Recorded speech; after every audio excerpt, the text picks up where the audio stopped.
This is a short story I found in one of my old sketchbooks a few weeks ago.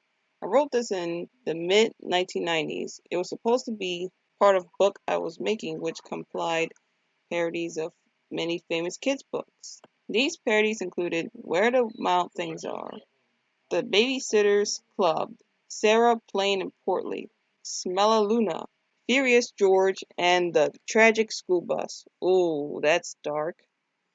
My girlfriend thought the book was too offensive to publish, so I abandoned it and began working my first Captain Underpants story instead. Even though Furious George never got published, I liked the flip page violence so much that I decided to use it in my new Captain Underpants book. I dubbed this amazing technology Flip-O-Rama. This is George. He lived in a jungle. George liked living in a jungle. He was very happy there. Not really.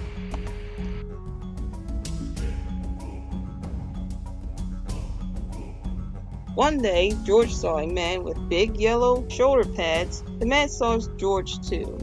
"What a nice, happy gorilla," said the man.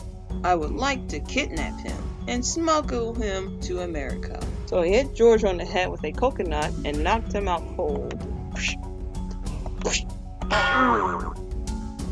When George came to, he was on a big ship heading for America.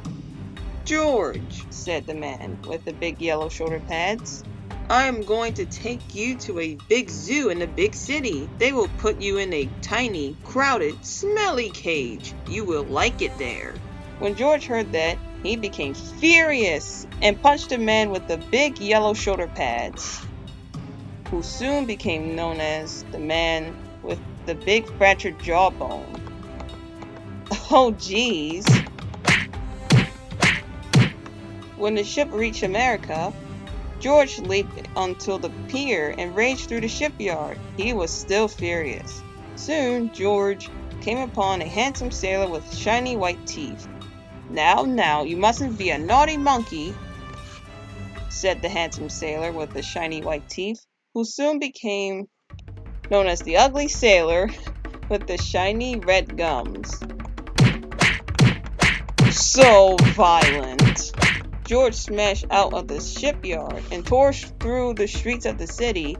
In no time at all, George met a fat, ruthless policeman.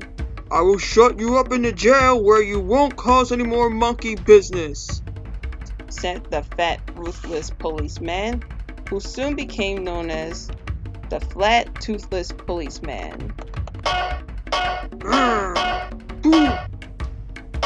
Before long, George was at the center of town. He was still furious. Soon, George saw an angry general in a shiny new tank.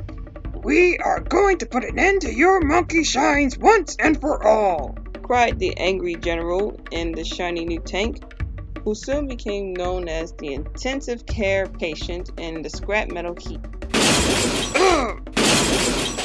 Poor George, he was homesick. He climbed onto the top of the very tall building and tried to find his home in the jungle. At last, George saw a big balloon. And who do you think was riding in the balloon? Why, it was George's old friend, the man with the big fractured jawbone.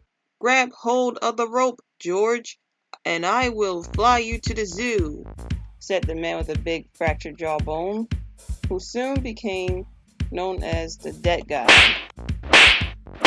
George grabbed onto the balloon with both hands. In an instant, he was whisked away. The wind carried George up, up, up over the sea.